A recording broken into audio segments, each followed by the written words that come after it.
Sunday afternoon Facebook Live. Today's topic is relationship addiction, or love addiction as some people would call it.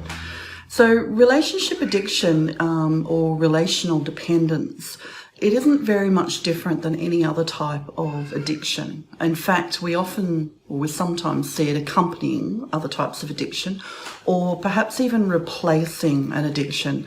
So when somebody successfully beats an addiction, sometimes they replace it with another type of an addiction, and relationship addiction is one of the ones that we do see happening in that situation. So the root causes are multifactorial, which just means that there are a number of different things that that sort of lead to this, or that can be attributed to it. But there are some common elements that we do see again and again, enough for us to sort of make note of them.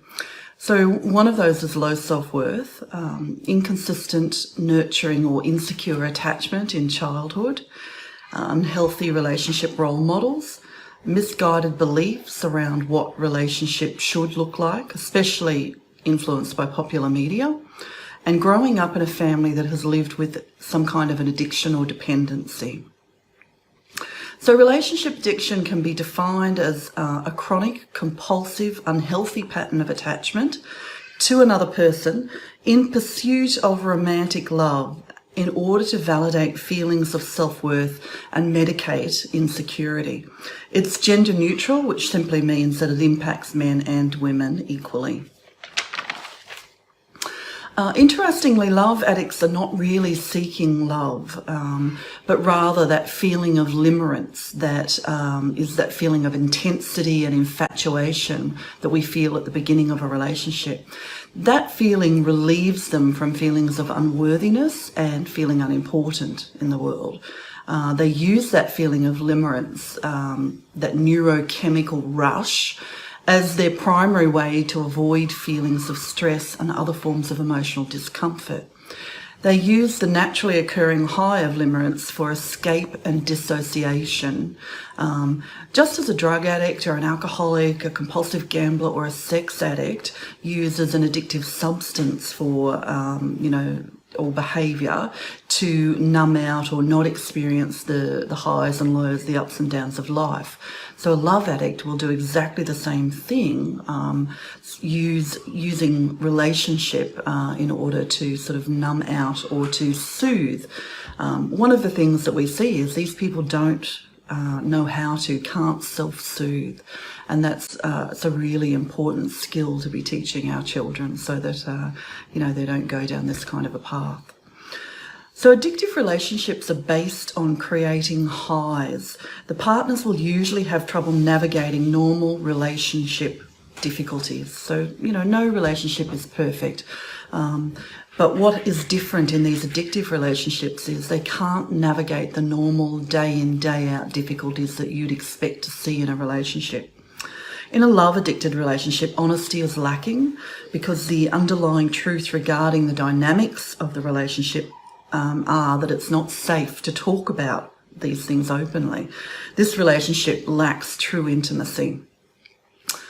In early childhood, love addicts often learnt it was not safe to be authentic and real with another person. Instead, they learnt that it was safer to detach from their feelings. Bringing this coping style into a relationship generally creates a toxic attachment or a toxic relationship. So some of the behaviours that we see in a love addiction or a relationship addiction are seeking out a new relationship while you're still in a relationship, consistently choosing partners who are emotionally unavailable, addicted, abusive, or otherwise toxic, feeling desperate and alone when we're not in a relationship, relying on romantic intensity to escape stress and other types of emotional discomfort, giving up important personal interests to please a romantic partner, constant need to fix your partner, being drawn to people who live in emotional chaos, rapid movement from attraction through to attachment. So these people attach very, very quickly. They also will escalate or want commitment quickly, which I've talked about in other sort of toxic behaviours as well.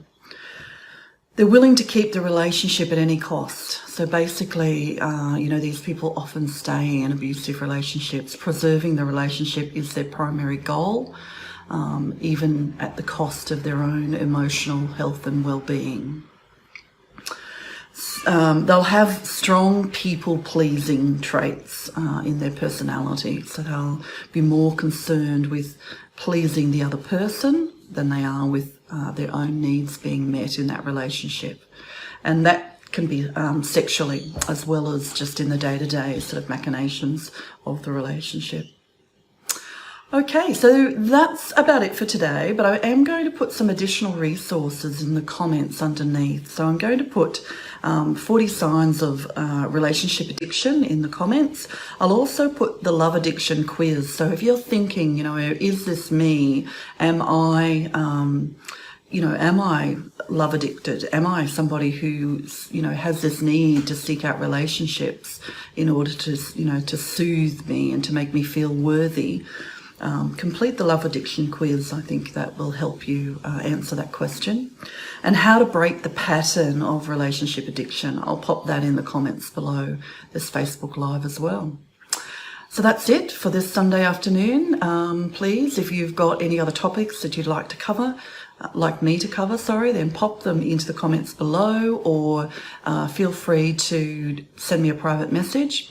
Don't forget, you can watch these videos on YouTube and you can share them with friends and family at any time that you want to from YouTube. The LinkedIn article usually goes up by about Tuesday. And of course, there's Instagram and there's SoundCloud if you would rather listen to it as a podcast. Have a wonderful week, and I look forward to seeing you next Sunday. Bye.